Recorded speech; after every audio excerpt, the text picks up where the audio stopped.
কাজলা দিদি, যতীন্দ্রমোহন বাগচি।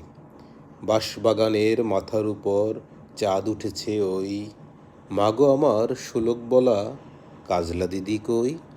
পুকুর ধারে নেবুর তলে থোকায় থোকায় জোনাই জলে, ফুলের গন্ধে ঘুম আসে না, একলা জেগে রই।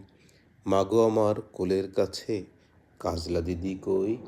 সেদিন হতে দিদিকে আর কেনই বা না ডাকো? দিদির কথায় আঁচল দিয়ে মুখটি কেন ঢাকো?